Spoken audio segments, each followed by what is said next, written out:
Welcome to a Hero's Welcome podcast, where stories, healing, and culture meet. Every episode, we invite you to listen, reflect, and be curious. This podcast is a space for mental health therapists where we talk about the real work of healing. Whether you're a mental health professional, a proud geek, or somewhere in between, you're in the right place. So let's jump in.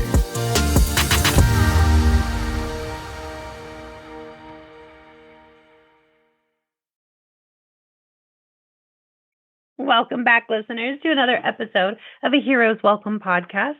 I am your co-host, Maria Diego, and I'm joined by one of my besties and my co-host.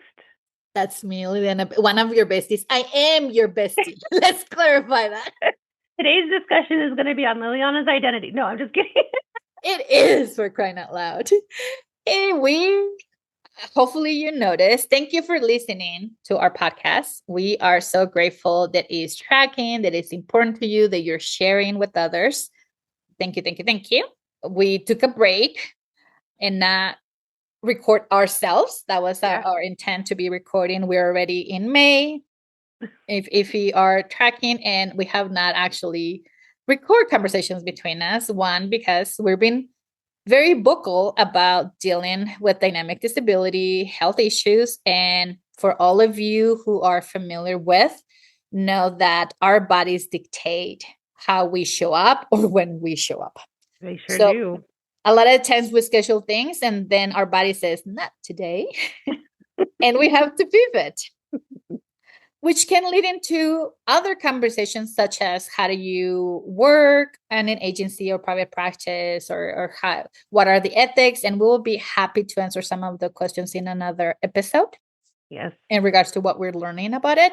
But for today, we want to talk about an experience that we had in regards to leadership. There's a lot of associations that have leadership trainings. Let's just say that. They got leadership trainings. And Maria and I decided to go to the AAMFT Leadership Hypnosis because we're both MFTs, because we wanted to go and experience. And that weekend did not disappoint. We had a couple of workshops and we networked with amazing therapists who shared projects that they're doing, research that they're doing, therapists who presented, and they did awesome topics. Oh, incredible. Right? My bucket was filled that weekend, so many ideas, but we want to focus on one training that had us, Maria and I, turning to each other and talk about wait, we're actually talking about self-care. Yeah. And that was the title of it, which is Leadership and Radical Self-Care. Yes. Yeah. It's such a timely conversation. So yes, we've been absent because life is lifing right now. Our bodies are doing whatever. They're in control of us more than we would like to admit.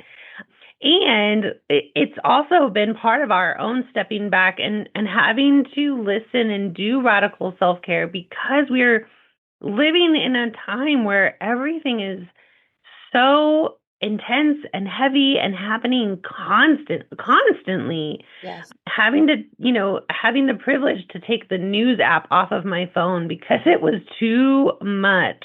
Yeah. Small pieces of that of being self-care, but looking at leadership as radical self-care, not only for ourselves, but as for the people that we are in leadership positions around, was such an amazing, we could have spent days, I think, talking about this. Yes. I have the ability to stalk people. So right away I went and I found more about her. So I was like, we connected through some social media. I said, I attended, I love this. And I really mean it because one, let's break it down. I think that as therapists, we are not taught of how our role is actually of leadership. Mm-hmm. That's one. And then two, we have discussed this before. Then a lot of us in therapy move into supervision for different reasons, but then we don't think about the responsibility of leadership within that role. Yeah.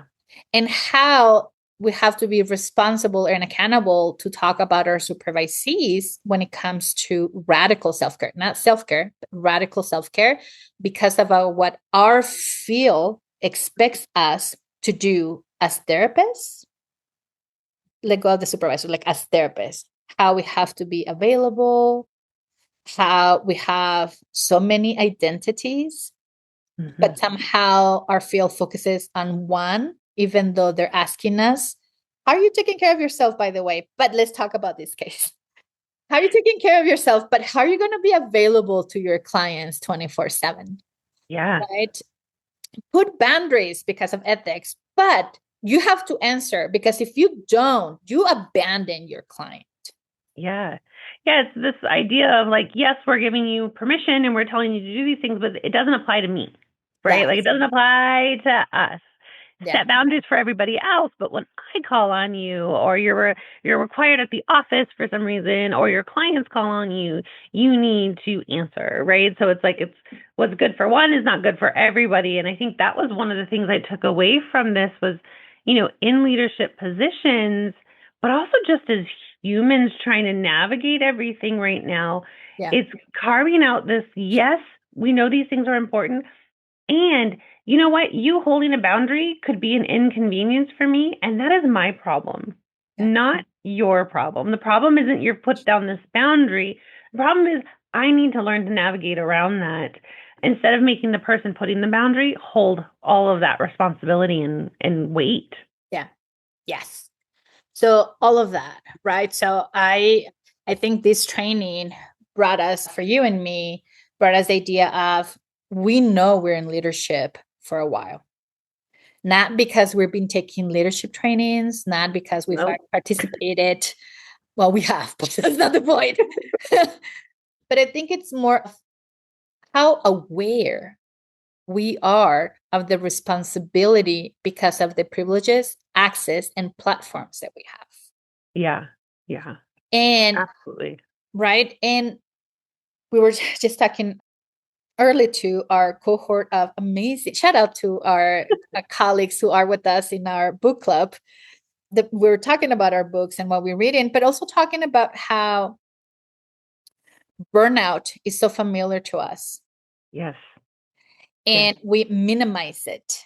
Yeah. And we're desensitized to it. We're desensitized. So for all of you, to put in perspective, one of my colleagues in that group shared about a band that she wears to track symptoms. So I got that band because I have the Aura Ring, I have the iWatch, and now I'm carrying that. Like I'm full of. You're a data center walking. I'm just data center. That's exactly it. I get that morning to Atlanta where we went in, and out of 16 points, just in the flight, I had already consumed 1/3 of my points. Yeah. And I started laughing because Maria and I met at the airport, and I shared that data, and we're like, okay, what does that mean for you? But it's that awareness that I want to bring back to that training that we took. So shout out to Ashley Hicks. That's the person who did that training. And she was talking about radical self-care as an act of love. Mm-hmm. And how we go engaging into practices where the leadership in those practices tell us about self-care, but do not do check-ins, or they do not have it within the practice of actually engaging in self-care. Yeah, there's no one forcing that and supporting that. And I think the other thing that really stood out to me is that as leaders, we can't just say, go do these things. We also have to be doing these things and being very vocal to our cohorts that this is why, right? And I know for me in the last couple of years, that's been a big shift. When I do need to work from home, or I will be unavailable because my body decided not today, Maria. Being able to just verbalize that I'm having to work from home, or I am not available today because I am not well. Yeah. Right. So I'm going to take my day to take care of myself in the way that I need to. I have the privilege to have structure and people around that can pick up the pieces that are required. But I think the other thing that's come through for me really loud and clear is there's very few things that really cannot wait for Yeah. me to be okay. Yeah. Right? And we aren't given permission like that very often in our field. It's like, no, you must be available. You have to be responsive. People are counting on you. And yes, and I'm a human in a body that has needs, Yeah. And I know, Liliana, you and I have talked about this, but we've learned the hard way when we don't listen to that message. Yeah. There's a much harder, longer recovery road. Yes. So I was sharing with my group that I had a minor surgery done, outpatient surgery done 2 weeks ago. And the following day, I was like, I got this. And I tried to move. And unfortunately, my body said, nay, nay. So then I had to be rushed to urgent care. And so for the past week, I've been homebody because I couldn't go out, because if I lose blood, that can lead to me dizzy, passing out. And the first question that they ask you, by the way, when you call for advice is, are you hallucinating or have you passed out? I was like, girl, if I passed out, how will I know? And if I'm hallucinating, how will I be making this phone call? Like, we can use humor in here for all of this. But we come back to your body. If you truly believe, if you read that book, or if you share that you read the book, Our Body Keeps Scores, per se, then you know that your body actually does keep score. And for Maria and I, the ongoing conversation is, how are we listening to our bodies? What we keep minimizing, what self-care looks like, and what does now radical self-care looks like. Right. So you can say, as you're listening to Maria, well, you have these systems, and you have, like, I can tell you from my place, I'm in private practice. If I don't work, I have no income. Yet I had a conversation, which I will not name the name just because I didn't share in order for me to have permission to share. But I remember having this conversation with another colleague who said, I have to go to work to pay medical bills. But if I go to work, I'm pushing my body to the point where my body now is taking me to medical appointments because this is what's happening. So is this ongoing cycle of not honoring each other's bodies? Yeah.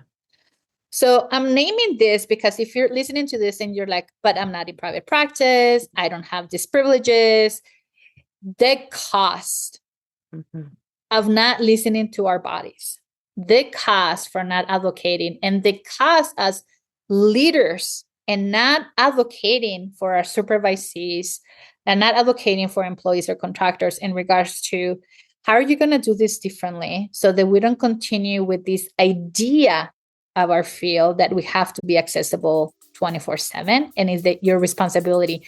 Doctors do not have that responsibility, by the way.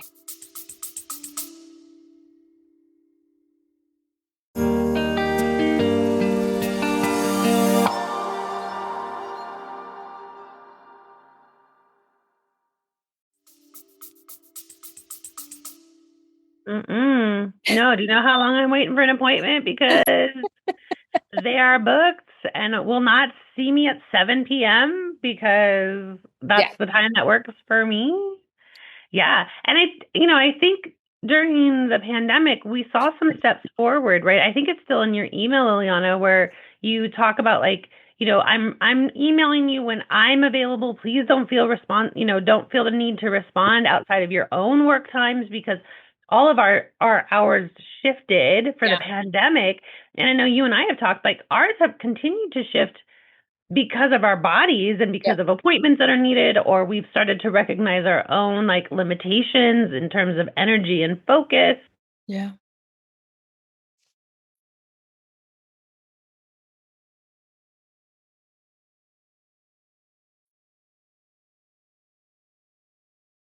So I think that that's really part of the important conversation, is, like, these boundaries are going to look different for everybody. And if you find yourself in a leadership position, and yes, I recognize I have those systems in place, but I haven't always. I've had to create them over the last 4 years so that I could function the way I wanted to and run my practice the way I wanted to. So, if you find yourself in leadership positions, and let's be honest, most of us are in leadership positions, even if we don't have the title that goes along with it or the pay that does. Yes. one of the ways that you can, share this and help the colleagues that you're working with is doing it for yourself and then just being vocal about it, right? I'm taking Friday off to take care of myself, or I finally made that appointment that I've been putting off forever, and Yeah. then you get celebratory texts for doing the hard thing. But Yeah. I love this idea of leadership and this radical self-care not just being dismissed and being words that we say to each other, but really truly becoming part of our practice. So what would that look like for you? Which is, what if you start with something small? We're not saying, go do this, because that will not work, because it's all patterns that are so integrated within. Maria and I are very vocal about how we struggle with this. So what is it? What is it? What is an action item that you can do in order to start doing this? And again, the radical self-care does not talk about, let's go do a massage, let's do your pedicure. Like, that's very, what is the word that I'm looking for, Maria? That's very superficial. Yeah, surface It is level. needed, it is lovely, but it's very superficial when you still have to check your phone, when you still are checking emails. Because I started working with this, by the way, when I go out and I meet with someone for coffee or for lunch, whatever it is, and I'm talking and they're checking their phone, I stop talking, because I was like, the internal message that I'm getting is that I'm not important. You're checking on someone else. So I started practicing that. And by the way, when I go out to eat, like, my phone is flipped down. Actually, my phone is most of the time in silence.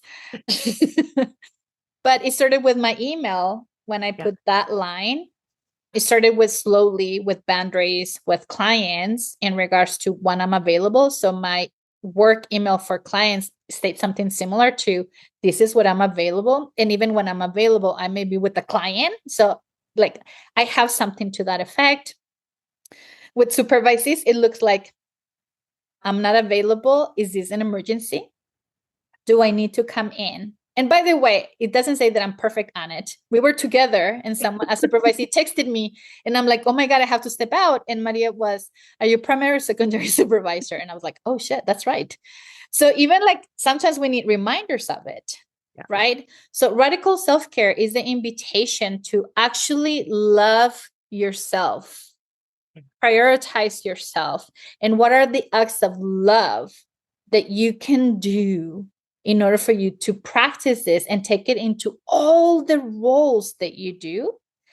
But as a supervisor, Maria and I, or as supervisors, Maria and I, to get into how are we going to take this and incorporate it, and not only preach, but to make sure that we are holding our supervisees and ourselves accountable for including this in our supervision.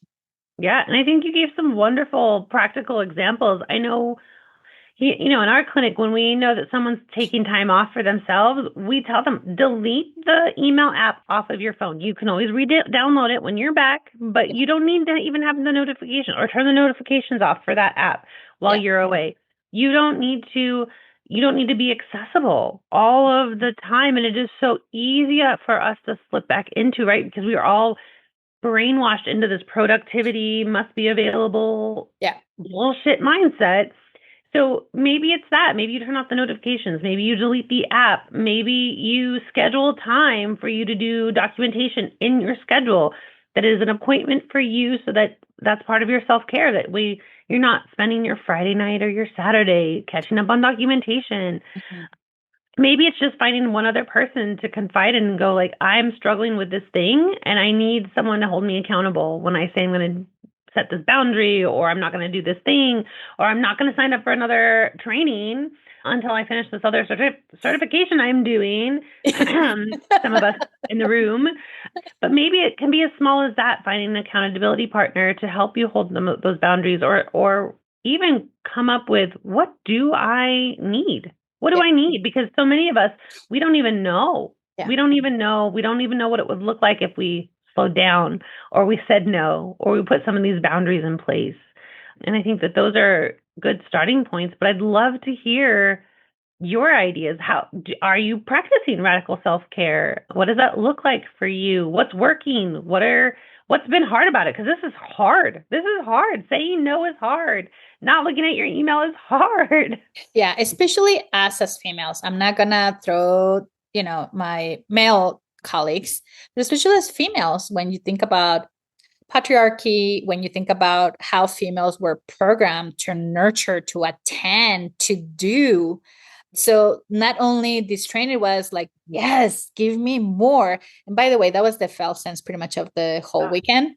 Oh my gosh, yes. But even I was trying to remember his name when you were talking, even like, I think his name is Carl Newports, I want to say. He's the author of Deep Work. Mm. And he talks about do fewer things. And I was like, yes, because you're a male. But the more that I review his work, he was talking about how we were programmed to think that the more accessible we are, that speaks into our leadership. When in reality, you're a doormat. If you continue doing that. So it's not about leadership. It's about how you don't appreciate yourself. Yeah. Talking about a lack of self-love, and so I really like that. And when you were talking, Maria, I was like, oh my God, you're talking about shallow work and deep work. That's actually his premises on his book. So yes, as supervisees, as therapists, is how do you develop time? And with AI, by the way, you can go and do some of this stuff. But how do you develop time into what is your day for administrative work and stick to it? What is your day for emails and like those administrative task oriented stuff? When is your work for clients? And Maria, I know that you're really good about talking to the people who work in your agency about these things, because that's one of the things why I like to hang with and to learn from them, because they have this setup in regards to, what happens when. Yeah. So how do we create this value? Lisa Dion talks about values concept, and she gives examples of when you go into someone's home, what is the thing that you see? What is it they spend most of the time? So I know you guys don't see it, but if I move around, you're going to see books, because that's one of my highest values, knowledge. Yeah. But next to it, what you will see is pictures. And Maria has been into my house, my home. And next to it is family pictures. Yes. Everywhere, every vacation that I have done with my family, every stuff that they do, like I take pictures. My family is really important to me. But in all of that, what I notice in the radical self-love is that I don't have pictures of me. Mm. And I do a vacation once a year just by myself. For the last 4 years, I couldn't do that because of my health. I was not allowed to travel, not even to go for a walk by myself, because there were like so many fears. But I used to do one trip for myself, just for me. Right. So mixing here things stuff, there is a lot of information when it comes to how do you prioritize you, how you don't become a doormat that says yes to everything. Think about the book, The Year of Yes, that we also read, which is what opportunities you're going to say no to create room for yes. Yes. So that can be applied to self-care too. How is it you're prioritizing self-care, and what would that look like for you? Yeah. Yeah. Well, you were talking about, this goes beyond like pedicures and massages, and like no shame. Like I love a good massage. But the last time I got a pedicure, I sat there and was replying to emails while the technician was working. She's like, for me, like, was that self-care? Not really. Not really. I didn't walk out of that experience feeling better, feeling rested, feeling like I recharged at all. It was almost like an inconvenience that I couldn't just be at my computer to do the things, right? So whatever that might look like for you, but I think we're inviting you to like, what would real radical self-care look like? And like, think really big out of the box. Like, yeah, if I hate the freaking miracle question, but like, if Maria were in charge and could grant your wishes, what would your self-care look like? Think real big. And then are there small steps to move towards that? Yes. Right? For me, it's like I put a do not disturb on my phone when I'm home. Yeah. There's a few things that are allowed to break through that. If there's an emergency at the office, if someone, like there are certain things that you can allow to break through, but my phone goes on do not disturb when I am home with my family because that is my protected time with them. Yeah. I give so much. The other thing that came up, Liliana, when you were saying that, it was like, it's quality, not quantity. Yes. Right? Yes. I can do a lot of things fairly well. Yeah. But I know that if I were to like reduce and do a few things, I could do them extremely well and have a much longer career because I am burning out like a flash in the pan. Yes. When you named the pedicure, by the way, I know Brené Brown didn't do it as shaming, but she was talking about how, and I don't know what she was talking about, but she went in and she was having a pedicure and she became aware that, first of all, you have the person like lower than you doing the pedicure, and then you have a phone like they don't exist. Yes. And how dehumanizing that was. And I remember listening and thinking about it, and I was like, yeah, no. So the lady that I go to my pedicures, I know how long she's been married. I know about her children. I know about her music. I know what, because now we're engaging in a conversation. She asked me about my children. She asked me about my dogs.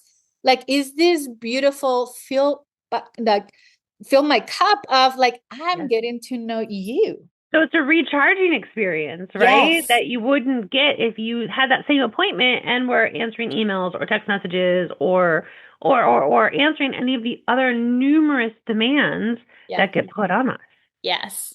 So, what actionable items you can do. The invitation is, Maria, invite you to think about what the big picture, and then what are the steps so that you don't feel like I can never attain it, but it's what are the steps? It is feasible if you're working with an agency. It is feasible if you're working for private practice. It is about management. Yeah. Right. And having support. So if you need a space to talk that out, what does that look like? Look around and form a group. And if you don't have it, like drop it down to us, like chat with us. We are always so happy to learn how other people are doing it and to share what we've learned along the way, because, oh my gosh, if someone can learn from my mistakes, please be my guest. Let me save them from that with you, because Maria now knows my phone has a do not disturb after 9 p.m. Mountain Time. Mm-hmm. And then it gets lifted 5:30 in the morning because that's when I'm up. I have a do not disturb when I'm working. Mm-hmm. Sundays are my refill day, which is I love cooking. Yeah. And prepping food. And that's my love language for my family. So I love prepping food on Sundays where I don't have to think about, oh my God, what am I cooking? I'm so exhausted. Let's just go to the drive-thru. So taking care of my body. But my sleep is my number one boundary now. When you're in menopause and you get disrupted by hot flushes, that is a real thing, my friend. So if you are going through this track, you know what I'm talking about. I know sleep is precious. It should be protected. So my sleep hygiene, it's really important to me. Mm-hmm. So what would that be like for you? We just share either you can do a pedicure, but are you present with the pedicure? What message you can put in your email? What are your boundaries when it comes to your work hours? What is the day for administrative tasks, which we have then? We don't count them in, one, because a lot of times we don't get paid, but they're part of. Mm-hmm. When you're taking your CEs, what are you doing? Because Maria and I have a blast. I mean, if it's not fun while learning, I don't want to do it anymore. We're like, that's a note, that's a podcast title, that's like, but we're like laughing. But when we're present, and we are attentive to what they're sharing with us. We're reaching out, like we're doing things. And the invitation for you is, what are you doing in order for you to take care of yourself, in order for you to love yourself? And if you're in a leadership position, which you are, is how are you helping others around you, and how are you asking for help? Yeah. Will that sum up what we learned? I think so. Yeah. And giving, because we had such a moment of like permission giving in that training of like, oh yeah, this, And the from like, we're not going to call this selfish anymore. This is required, right? This is required for me to be a good leader for a very long time. That's my hope. But yeah, absolutely. So take a couple of minutes today and think about, like, what are some small steps towards where you would like things to be? Because, we can shape our profession. We can shape our work life. And I think you're given permission now to do that. We don't have to accept what's been given to us. We can do better and demand better. So thank you, Ashley. Hopefully I'm pronouncing your last name right. Hicks, Hicks, for that amazing workshop. Good. If you want to learn more about her, go and find out. She's in social media. Reach out to her, take her training if she's doing more trainings. Please do. And and shout out to AAMFT. Listen, I have not been to an AAMFT thing in a minute, a long minute.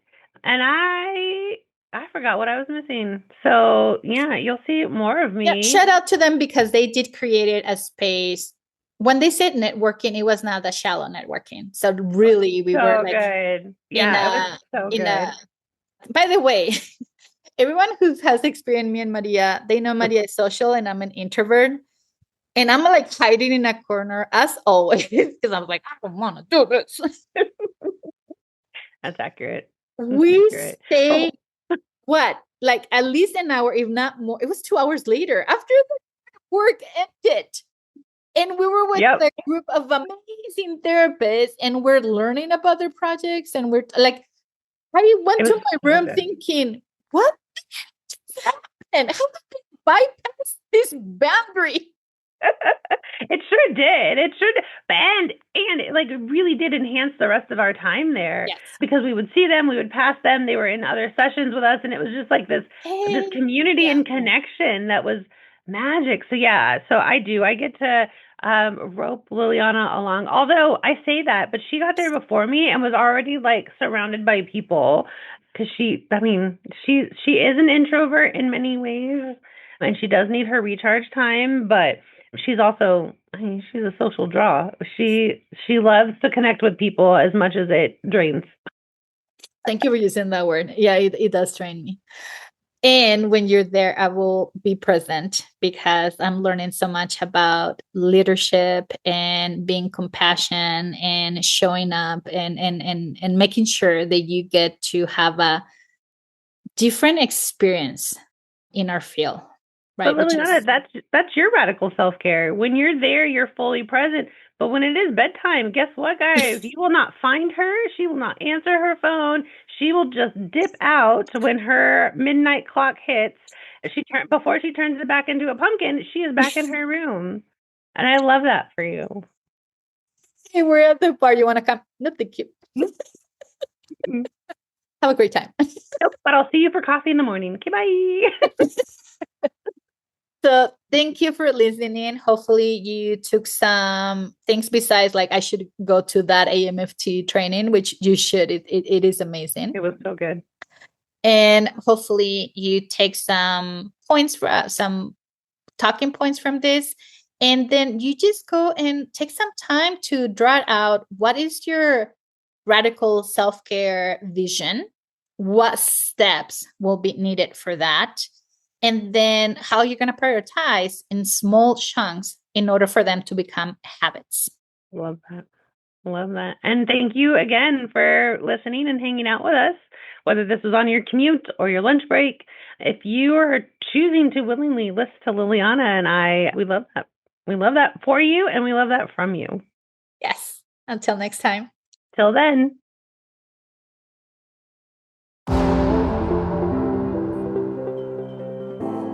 Thank you for joining us on the Heroes Welcome podcast.